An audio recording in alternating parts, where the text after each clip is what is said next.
Welcome to the SmartKeys podcast. Imagine turning away the absolute perfect candidate for a really crucial high-stakes role. Right, which happens all the time. Exactly. And not because they couldn't do the job, but just because some automated screening algorithm rejected their application, completely threw it out for lacking a 4-year degree in an entirely unrelated field. It's so frustrating to see. It really is. And it isn't just a hypothetical scenario. It's this massive structural failure happening, thousands of times a day across the corporate world. Yeah, because for decades, the whole hiring pipeline has relied on this really rigid binary checklist. Right. You scan a resume, you look for a bachelor's degree from a recognizable school, and you just treat that as a universal proxy for competence. I mean, it functioned as a blunt instrument, right? A degree signaled a baseline level of compliance, critical thinking, follow through, and when technological change was just incremental, businesses could totally afford the luxury of hiring smart generalists. Sure. And then spending, 6 to 12 months just teaching them the specific tools of the trade. Exactly. But step into the reality of the modern digital workforce, and that baseline proxy is breaking down, spectacularly. Which brings us to today. Today, we are taking a deep dive into an incredibly comprehensive playbook on micro-credentials in hiring by Felix Römer. Yeah, and Felix brings over 15 years of in-the-trenches experience in e-commerce and digital marketing. He really knows his stuff. Yeah. And his work maps out how the global business landscape is pivoting, right? We're moving away from that whole degree-first gatekeeping of the past and accelerating straight into a skills-first evaluation model. And the implications of this pivot, they really ripple through every single layer of an organization. I mean, this isn't just some passing HR trend. It is a fundamental redesign of how companies acquire capability. And how individuals actually future-proof their livelihoods. Yeah. Which is really the core mission for today's deep dive. We're exploring how modern professionals, you listening right now, can use this structural shift to your strategic advantage. Yeah, absolutely. Whether you are a director trying to fill specialized technical roles without, blowing your entire budget, or you're a professional looking to pivot into a high-demand field without taking on massive student debt, this playbook gives you the blueprint. It's super practical. Okay, let's unpack this. Before we look at the mechanics of how companies are actively rewiring their HR departments, we need to examine the macro-level friction. Why is the legacy system of hiring failing so suddenly? Well, to understand the failure of the legacy system, you really have to look at the velocity of the market. The World Economic Forum released this projection that fundamentally alters the talent equation. Oh yeah, this stat is wild. It is. They estimate that 59% of the global workforce will require significant retraining by 2030. Wait, 59%? That is more than half the workforce. Right. And we aren't talking about a casual weekend seminar here. We are talking about acquiring entirely new vocational skill sets just to remain economically viable. So if you manage a team of 10 people, statistically, 6 of them will need to learn a completely new way of executing their daily responsibilities in, the next few years. Exactly. And employers are feeling that operational bottleneck right now. The playbook cites research showing that 97% of employers are actively using or exploring skills-based hiring approaches. 97%. Yeah, and to understand the panic behind that metric, consider that just a year prior, that figure sat at 77%. Wow. A 20-point surge in a single year. I mean, that indicates a total structural breaking point. Companies aren't adopting this because it sounds progressive, right? They are adopting it out of sheer necessity. What's fascinating here is the underlying mechanism driving that necessity. The life cycle of technological innovation, especially with the integration of artificial intelligence, has vastly outpaced the life cycle of traditional curriculum development. Oh, for sure. Consider the logistics of a 4-year university program. It requires, committee approvals, accreditation reviews, standardized testing rollouts. It's so slow. Right. By the time a university finalizes a syllabus on data architecture, the software industry has already released, 3 new iterations of the tools being taught. It's like a traditional university degree is essentially a massive cargo ship. Oh, I like that. Yeah, it possesses incredible power. It carries a vast amount of foundational philosophical knowledge, but it is weighed down by the heavy anchor of academic accreditation. Yeah, that anchor is heavy. Right. So if the market suddenly shifts, say some breakthrough in generative AI disrupts the entire copywriting industry overnight, that cargo ship requires miles of open ocean just to begin turning. Micro-credentials, on the other hand, function as nimble speedboats. That's a great way to put it. They aren't engineered to carry a 4-year payload of generalized theory. They are designed to navigate the immediate currents and get a professional to a highly specific operational dock right now. And the workforce is highly aware of which vessel gets them to shore faster. The demand isn't just coming from the top down. It's this massive groundswell from the talent pool itself. Yeah, I found a detail in the source material that perfectly illustrates that groundswell. In 2024, a learner enrolled in a generative AI course every 10 seconds. Every 10 seconds, that is just staggering. It really is. It shows a collective realization that adaptation is an individual responsibility now. You just can't wait for an institution to validate your relevance. No, you can't. But here is the friction, right? A cargo ship has that heavy anchor of accreditation to prove it is legitimate. How do these 100-hour speedboats prove they aren't just selling snake oil?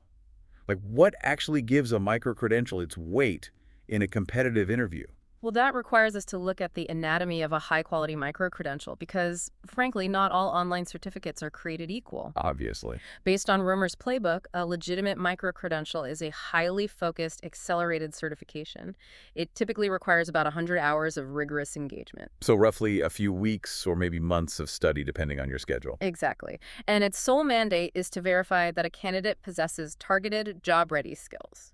And we're talking about fields with massive talent shortages here. The standard bearers are concentrated in data analytics, cybersecurity, project management, UX design, and digital marketing. Right, the high-demand areas. And crucially, the entities issuing these credentials aren't obscure startups.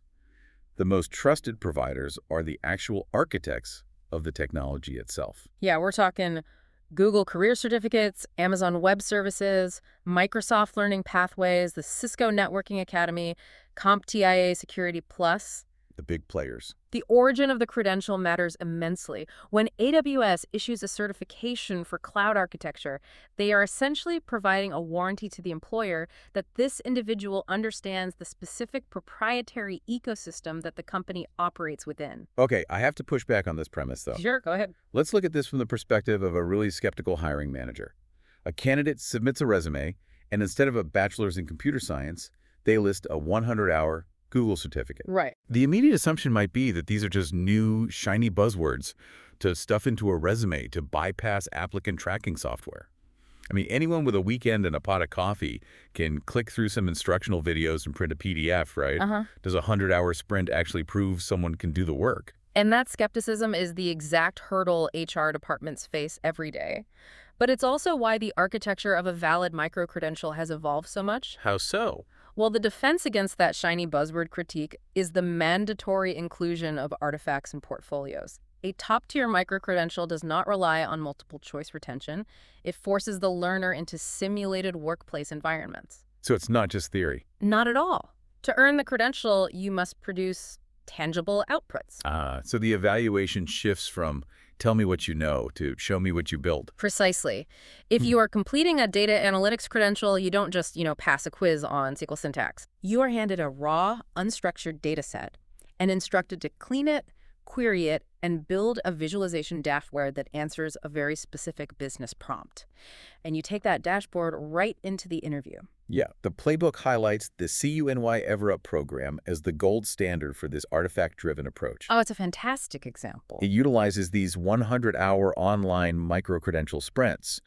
But the critical differentiator is that the curriculum was reverse-engineered.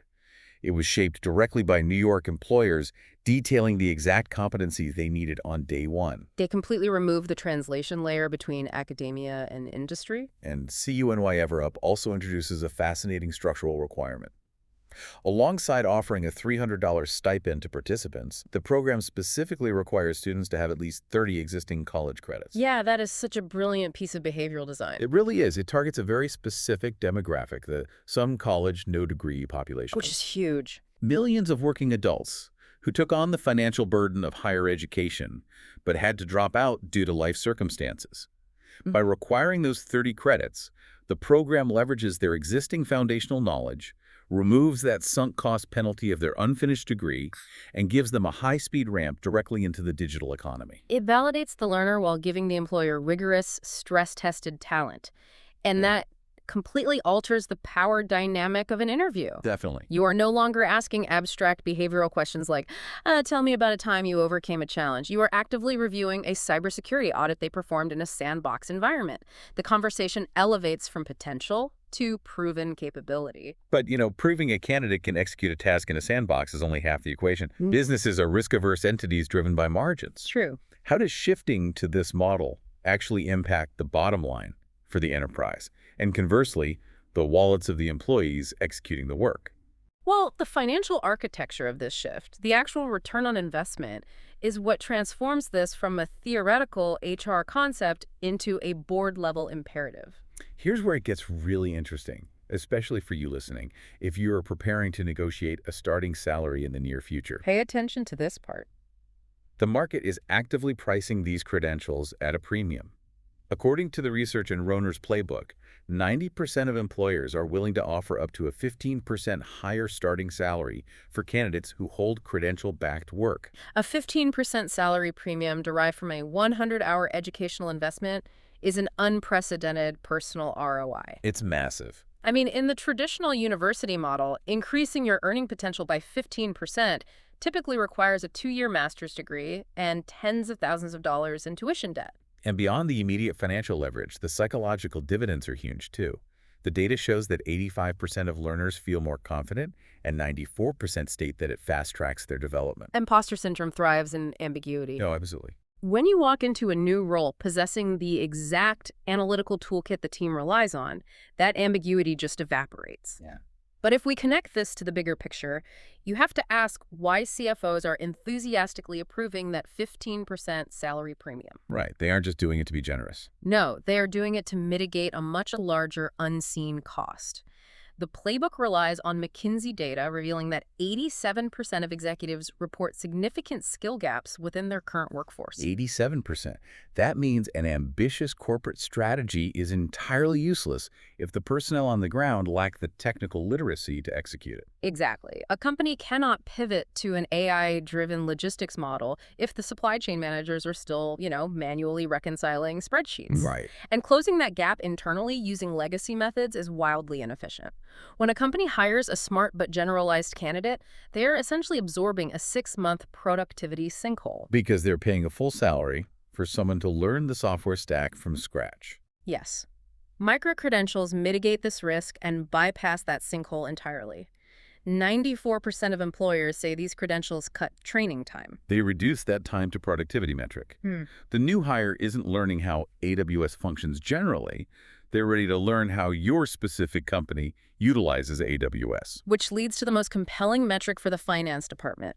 89% of employers report training cost reductions of up to 20%. Wow. Yeah, so you are paying a 15% premium on the base salary, but you are recovering 20% of your training expenditures while accelerating project delivery. It is a highly optimized trade-off. Okay, so knowing the massive financial and strategic value is one thing, but actually re-engineering a corporate hiring apparatus is notoriously difficult. Oh, it's like turning the cargo ship we talked about. Exactly. HR systems are deeply entrenched. They're governed by compliance, legacy software, risk-averse hiring managers.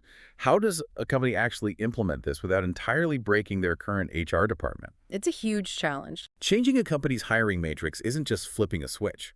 Applicant tracking software is literally hard-coded to auto-reject resumes without degrees. Right, and that is the exact friction Felix Römer's implementation playbook addresses. You don't have to burn down the HR department, but you do have to execute a methodical, 3-step operational redesign. Okay, what's step one? Step 1 attacks the root of the problem-bloated job descriptions.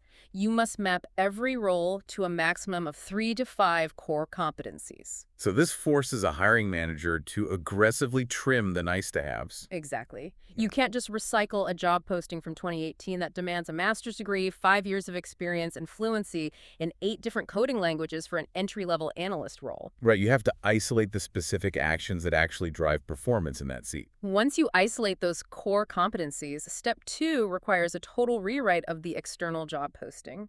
You focus on outcomes and explicitly state that credential evidence is accepted. Like an AWS or Google certification. You have to broadcast to the market that you accept these speedboats. Yeah, because if you leave the language ambiguous, highly capable candidates will self-select out. They assume the automated software will reject them anyway. in step 3? Step 3 is updating the screening process itself.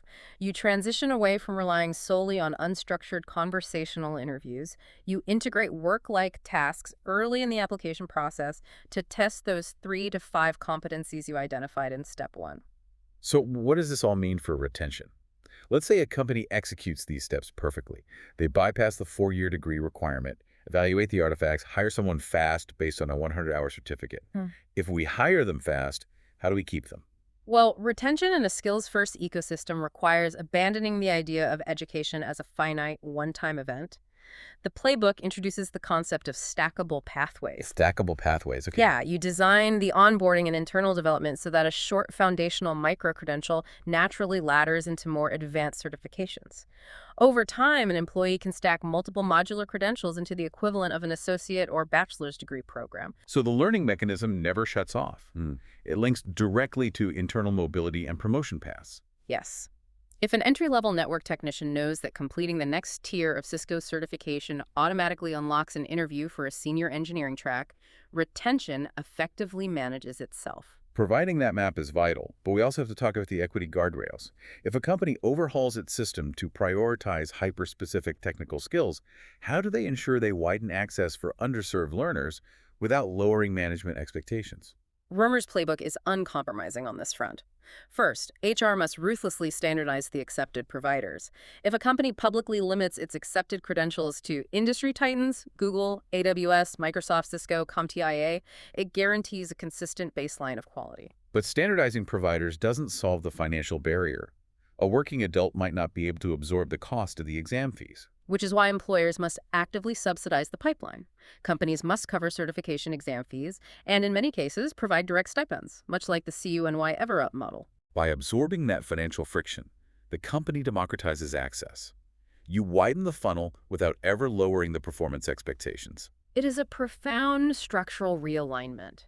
You are no longer permanently tethered to the educational decisions you made at 18 years old. Which leads perfectly into the final thought we want to leave you with today.